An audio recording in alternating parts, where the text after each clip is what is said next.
Bienvenidos sean mis queridos escuchas a este nuevo capítulo de El reloj literario. En esta ocasión les traigo un cuento clásico de Hans Christian Andersen. Con ustedes, La Sirenita. En alta mar, el agua es azul como los pétalos de la más hermosa centaura y clara como el cristal más puro, pero es tan profundo que sería inútil echar el ancla, pues jamás podría ésta alcanzar el fondo. Habría que poner muchos campanarios, uno encima de otro, para que, desde las honduras, llegasen a la superficie. Pero no creáis que el fondo sea todo arena blanca y helada. En él crecen también árboles y plantas maravillosas, de tallo y hojas tan flexibles que al menor movimiento del agua se mueven y agitan como dotadas de vida. Toda clase de peces, grandes y chicos, se deslizan por entre las ramas, exactamente como hacen las aves en el aire. En el punto de mayor profundidad se alza el palacio del rey del mar. Las paredes son de coral y las largas ventanas puntiagudas del ámbar más transparente, y el tejado está hecho de concha que se abren y cierran según la corriente del agua.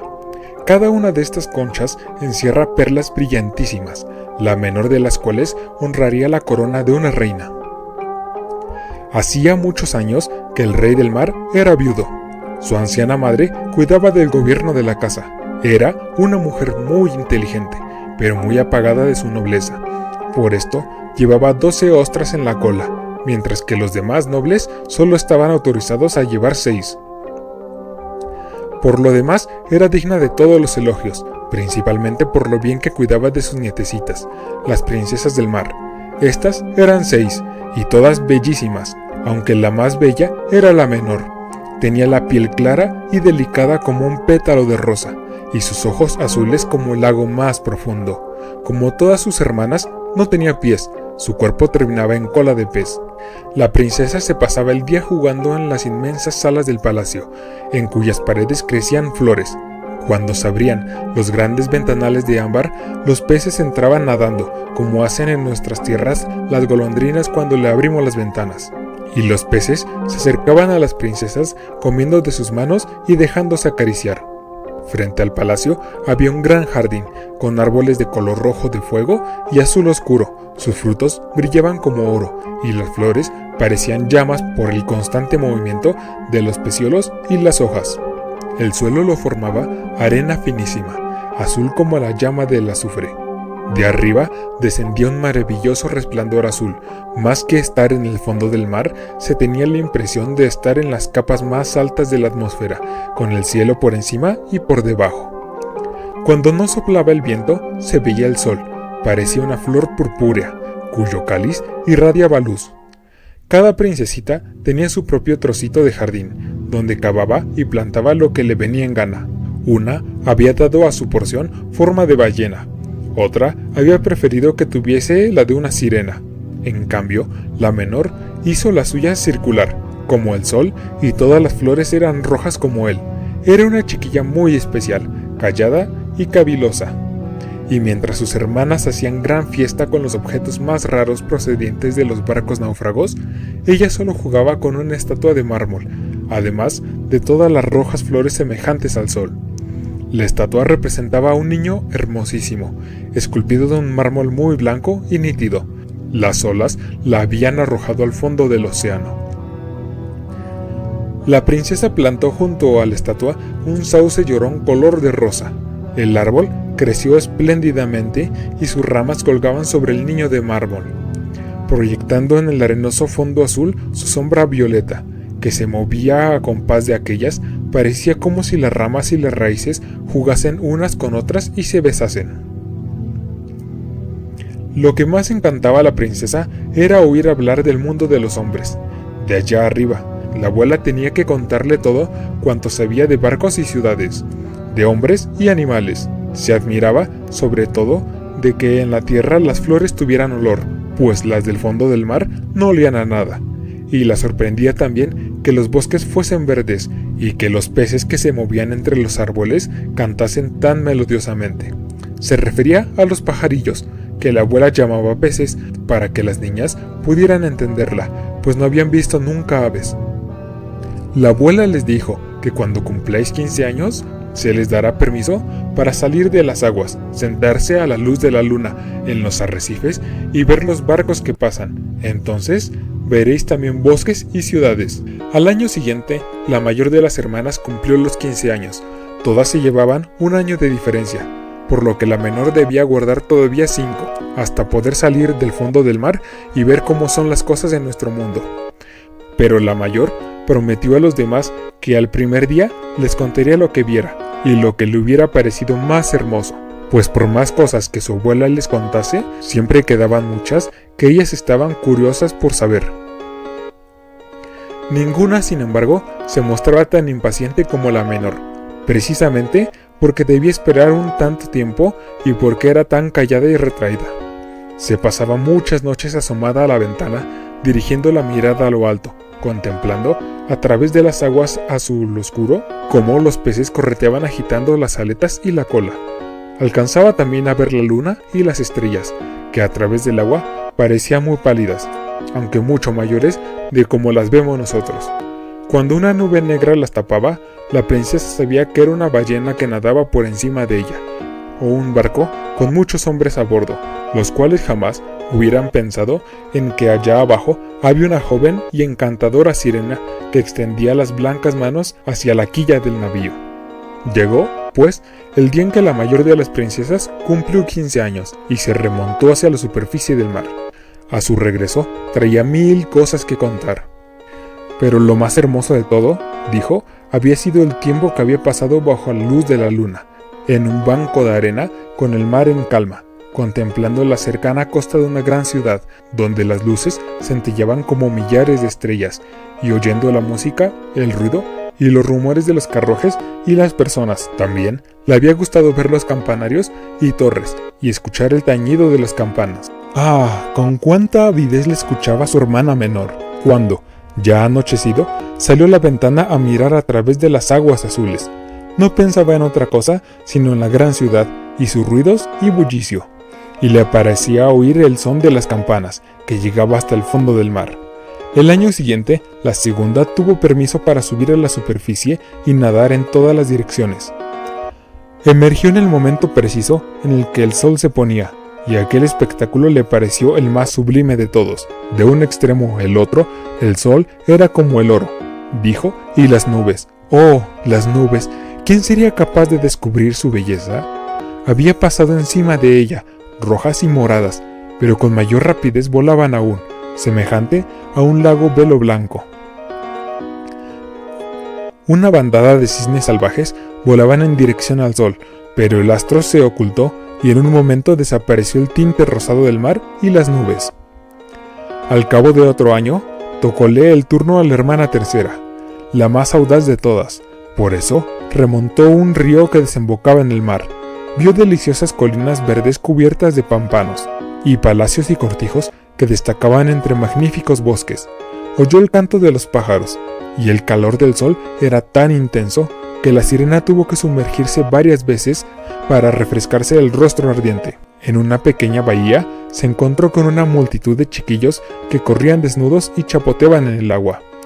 Quiso jugar con ellos, pero los pequeños huyeron asustados, y entonces se le acercó un animalito negro, un perro.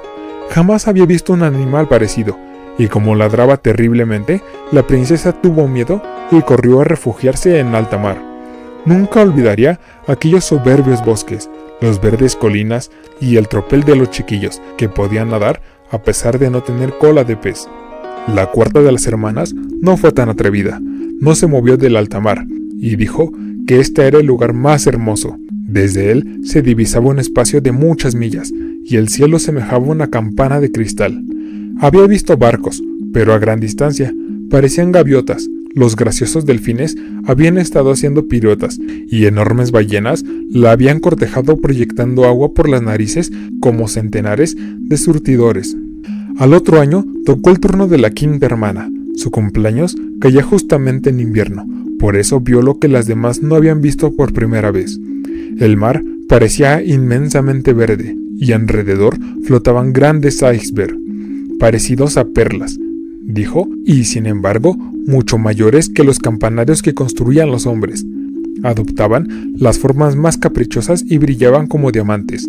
Ella se había sentado en la cúspide del más voluminoso, y todos los veleros se desviaban aterrorizados del lugar donde ella estaba, con su larga cabellera ondeando al impulso del viento. Pero hacia el atardecer el cielo se había cubierto de nubes, y habían estallado relámpagos y truenos, mientras el mar, ahora negro, llevaba los enormes bloques de hielo que brillaban a la roja luz de los rayos. En todos los barcos arriaban las velas, y las tripulaciones eran presa de angustias y de terror, pero ella habla seguido sentada tranquilamente en su iceberg, contemplando los rayos azules que zigzagueaban sobre el mar reluciente. La primera vez que una de las hermanas salió a la superficie del agua, todas las demás quedaron encantadas oyendo las novedades y bellezas que habían visto.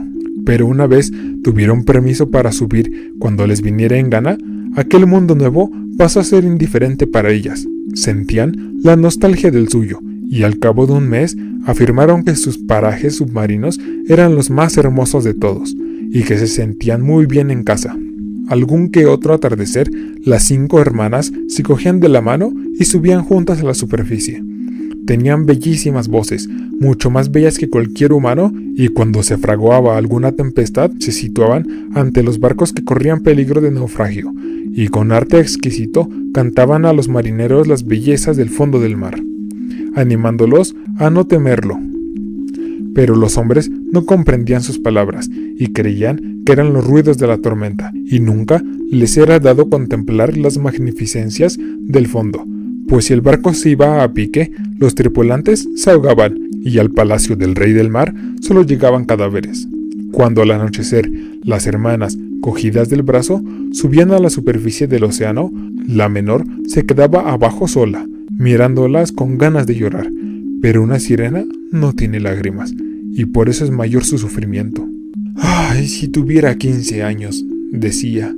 «Sé que me gustaría el mundo de allá arriba, y amaré a los hombres que lo habitan. Y como todo llega en este mundo, al fin cumplió los 15 años. Bien, ya eres mayor», le dijo la abuela, la anciana reina viuda. «Ven, que te ataviaré como a tus hermanas», y le puso en el cabello una corona de lirios blancos, pero cada pétalo era la mitad de una perla, y la anciana mandó adherir 8 grandes ostras a la cola de la princesa como distintivo de su alto rango. «Duele», exclamaba la doncella. «Hay que sufrir para ser hermosa», contestó la anciana. La doncella, de muy buena gana, se había sacudido todos aquellos adornos y la pesada diadema para quedarse vestida con las rojas flores de su jardín, pero no se atrevió a introducir novedades. «Adiós», dijo elevándose, ligera y diáfana a través del agua, como una burbuja. El sol acababa de ocultarse cuando la sirena asomó la cabeza a la superficie, pero las nubes relucían aún como rosas y oro. En el rosado cielo brillaban las estrellas vespertinas, tan clara y bella. El aire era suave y fresco. En el mar reinaba absoluta calma. Había a poca distancia un gran barco de 3 palos. Una sola vela estaba izada, pues no se movía ni la más leve brisa, y en cubierta se veían los marineros por entre las jarcias y sobre las pertigas. Había música y canto, y al oscurecer encendieron centenares de farolillos de colores. Parecía como si ondeasen al aire las banderas de todos los países. La joven sirena se acercó nadando a las ventanas de los camarotes, y cada vez que una ola la levantaba, podía echar una mirada a través de los cristales, limpios como espejos, y se veían muchos hombres magníficamente ataviados. El más hermoso, empero, era el joven príncipe, de grandes ojos negros. Seguramente no tendría más allá de 16 años. Aquel día era su cumpleaños, y por eso se celebraba la fiesta. Los marineros bailaban en cubierta, y cuando salió el príncipe se dispararon más de 100 cohetes que brillaron en el aire, iluminándolo como la luz del día, por lo cual la sirena, asustada, se apresuró a sumergirse unos momentos. Cuando volvió a asomar la flor del agua, le pareció como si todas las estrellas del cielo cayesen sobre ella. Nunca había visto fuegos artificiales. Grandes soles zumbaban de alrededor, magníficos peces de fuego surcaban el aire azul, reflejándose todo sobre el mar en calma. En el barco era tal la claridad que podía distinguirse cada cuerda. Y no digamos los hombres. ¡Ah, qué guapo era el príncipe! Estrechaba las manos de los marinos, sonriente, mientras la música sonaba en la noche. Pasaba el tiempo, y la pequeña sirena no podía apartar los ojos del navío ni del apuesto príncipe. Apagaron los faroles de colores y los cohetes dejaron de elevarse, y cesaron también los cañonazos. Pero en las profundidades del mar aumentaban los ruidos. Ella seguía meciéndose en la superficie para echar una mirada en el interior de los camarotes a cada vaivén de las olas. Luego el barco aceleró su marcha, izaron todas las velas, una tras otra, y a medida que el oleaje se intensificaba, el cielo se iba cubriendo de nubes. En la lejanía zigzagueaban ya los rayos, se estaba preparando una tormenta horrible, y los marinos hubieron de arriar nuevamente las velas. El buque se balanceaba en el mar enfurecido. Las olas se alzaban como enormes montañas negras que amenazaban estrellarse contra los mástiles, pero el barco seguía flotando como un cisne, huyéndose en los abismos y levantándose hacia el cielo alternativamente, juguete de las aguas enfurecidas. A la joven sirena le parecía el hecho un delicioso paseo, pero los marineros pensaban muy de otro modo. El barco crujía y crepitaba, las gruesas planchas se torcían en los embates del mar. El palo mayor se partió como si fuera una caña, y el barco empezó a tambalearse de un lado a otro, mientras el agua penetraba en él por varios puntos. Solo entonces comprendió la sirena el peligro que corrían aquellos hombres. Ella misma tenía que ir muy atenta para esquivar los maderos y restos flotantes. Unas veces la oscuridad era tan completa que la sirena no podía distinguir nada en absoluto. Otras veces los relámpagos daban una luz vivísima, permitiéndole reconocer a los hombres del barco. Buscaba especialmente al príncipe, y al partirse el navío, lo vio hundirse en las profundidades del mar.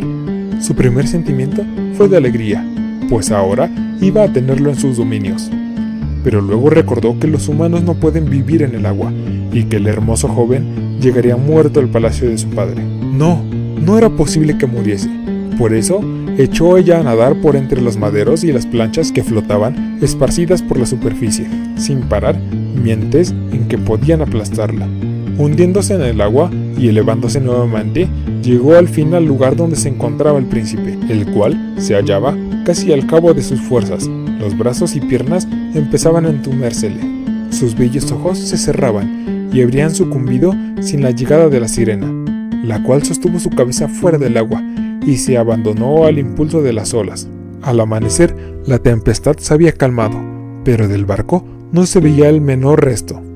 El sol se elevó, rojo y brillante, del seno del mar, y pareció como si las mejillas del príncipe recobrasen la vida, aunque sus ojos permanecían cerrados. La sirena estampó un beso en su hermosa y despejada frente y le apartó el cabello empapado. Entonces lo encontró parecido a la estatua de mármol de su jardincito. Volvió a besarlo, deseosa de que viviese. La tierra firme apareció ante ella. Altas montañas azules, en cuyas cimas resplandecía la blanca nieve, como cisnes allí posados.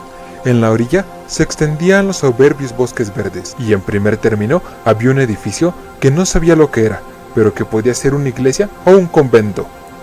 En su jardín crecían naranjos y limones, y ante la puerta se alzaban grandes palmeras. El mar formaba una pequeña bahía, resguardada de los vientos, pero muy profunda, que se alargaba hasta unas rocas cubiertas de fina y blanca arena. A ella se dirigió con el bello príncipe y, depositándolo en la playa, tuvo buen cuidado de que la cabeza quedase bañada por la luz del sol. Las campanas estaban doblando en el gran edificio blanco, y un grupo de muchachas salieron al jardín. Entonces la sirena se alejó nadando hasta detrás de unas altas rocas que sobresalían del agua, y cubriéndose la cabeza y el pecho de espuma de mar para que nadie pudiese ver su rostro, se puso a espiar quién se acercaría al pobre príncipe. Al poco rato llegó junto a él una de las jóvenes, que pareció asustarse grandemente, pero solo por un momento. Fue a buscar a sus compañeras, y la sirena vio cómo el príncipe volvía a la vida, y cómo sonreía a las muchachas que lo rodeaban. Solo a ella no le sonreía, pues ignoraba que lo había salvado. Sintiéndose muy afligida, y cuando lo vio entrar en el vasto edificio, se sumergió tristemente en el agua y regresó al palacio de su padre. Siempre había sido de temperamento taciturno y caviloso, pero desde aquel día fue lo más aún. Sus hermanas le preguntaron qué había visto la primera salida, mas ella no les contó nada. Muchas veces a la hora del ocaso o del alba, se remontó al lugar donde había dejado al príncipe. Vio cómo maduraban los frutos del jardín y cómo eran recogidos. Vio derretirse la nieve de las altas montañas, pero nunca al príncipe. Por eso, cada vez que volvía al palacio triste y afligida. Su único consuelo era sentarse en el jardín, enlazando con sus brazos la hermosa estatua de mármol. Aquella estatua que se parecía al guapo doncel. Pero dejó de cuidar sus flores y empezaron a crecer salvajes, invadiendo los senderos y entrelazando los lazos de tallos y hojas en las ramas de los árboles, hasta tapar la luz por completo.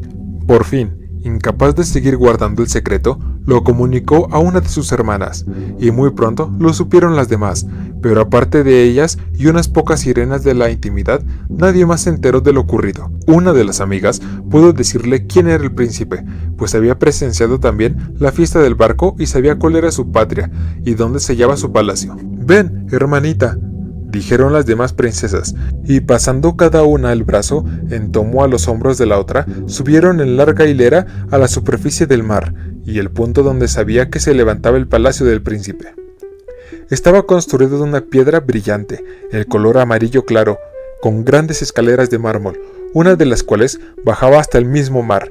Magníficas cúpulas doradas se levantaban en la cima del tejado, y entre las columnas que rodeaban el edificio había estatuas de mármol que parecían tener vida.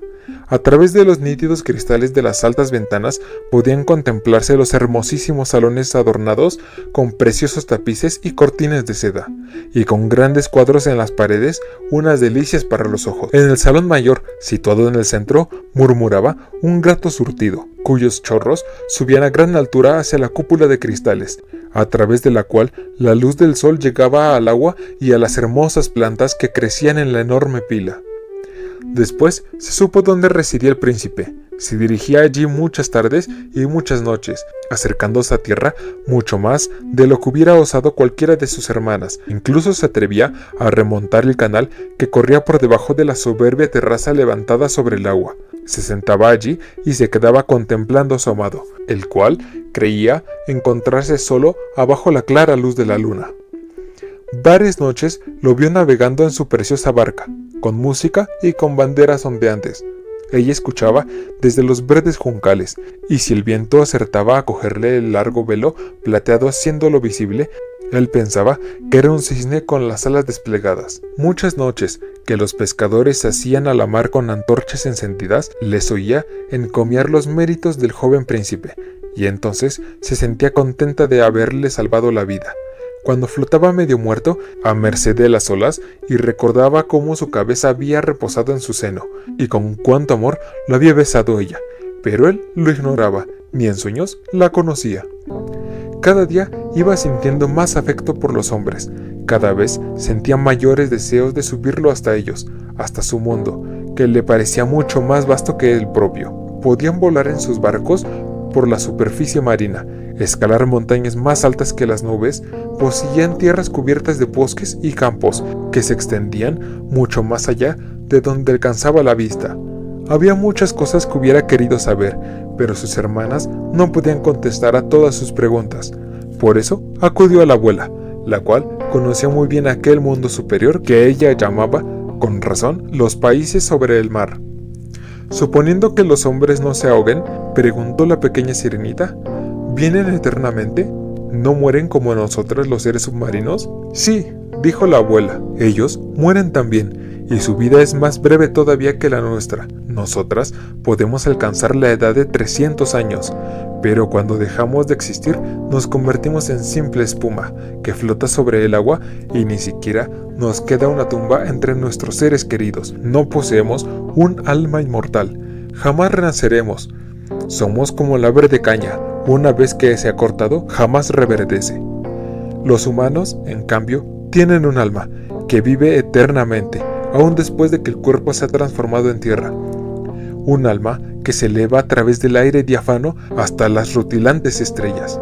Del mismo modo que nosotros emergemos del agua y vemos las tierras de los hombres, así también ascienden ellos a sublimes lugares desconocidos que nosotros no veremos nunca. ¿Por qué no tenemos nosotras un alma inmortal?, preguntó, afligida, la pequeña sirena.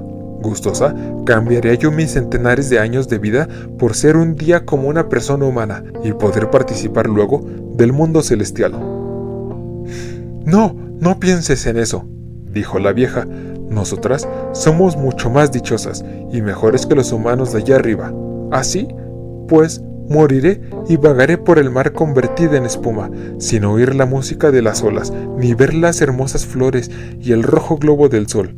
¿No podría hacer nada para adquirir un alma inmortal? No, dijo la abuela. Hay un medio, sí, pero es casi imposible. Sería necesario que un hombre te quisiera con un amor más intenso del que tiene a su padre y su madre, que se aferrara a ti con todas sus potencias y todo su amor, e hiciera que un sacerdote alzase vuestras manos, prometiéndote fidelidad aquí y para toda la eternidad. Entonces su alma entraría en tu cuerpo, y tú también tendrías parte en la bienaventuranza revelada a los humanos. Te daría alma sin perder por ello la suya. Pero esto jamás podría suceder. Lo que aquí en el mar es hermoso, me refiero a tu cola de pez, en la tierra lo encuentran feo. No sabrían comprenderlo. Para ser hermosos, ellos necesitan dos apoyos macizos, que llaman piernas. La pequeña sirenita consideró con un suspiro su cola de pez. No nos pongamos tristes, la animó la vieja. Saltemos y brinquemos durante los 300 años que tenemos de vida.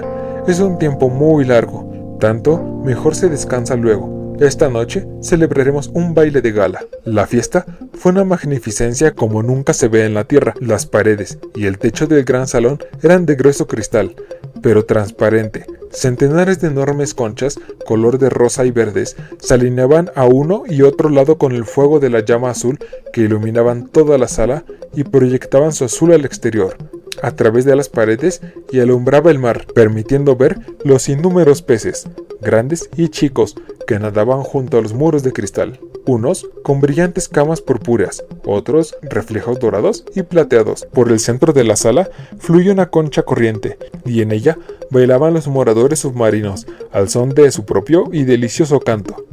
Los humanos de nuestra tierra no tienen tan bellas voces. La joven sirena era la que mejor cantaba. Los asistentes aplaudían y por momentos sintió un gozo auténtico en su corazón. Al percatarse de que poseía la voz más hermosa de cuantas existían en la tierra y en el mar, pero muy pronto volvió a cortarse del mundo de lo alto. No podía olvidar al apuesto príncipe, ni su pena por no tener como él una alma inmortal. Por eso salió disimuladamente del palacio paterno, y, mientras en él todo eran cantos y regocijo, se estuvo sentada en su jardincito, presa de la melancolía. En estas oyó los sones de un cuerno que llevaba a través del agua, y pensó, de seguro, que en estos momentos está surcando las olas aquel ser a quien quiero más que a mi padre y a mi madre, aquel que es el dueño de todos mis pensamientos y en cuya mano quisiera yo depositar la dicha de toda mi vida. Lo intentaré todo para conquistarlo y adquirir un alma inmortal. Mientras mis hermanas bailan en el palacio, iré a la mansión de la bruja marina, a quien siempre tanto temí, pero tal vez ella me aconseje y me ayude. Muchas gracias por haber escuchado este capítulo de El Reloj Literario. Espero verlos muy pronto en el programa y recuerden, siempre habrá un cuento para cualquier momento. No olviden seguirnos en nuestras redes sociales y suscríbanse en el canal. Pueden buscarnos en Facebook e Instagram como El Reloj Literario y en Twitter como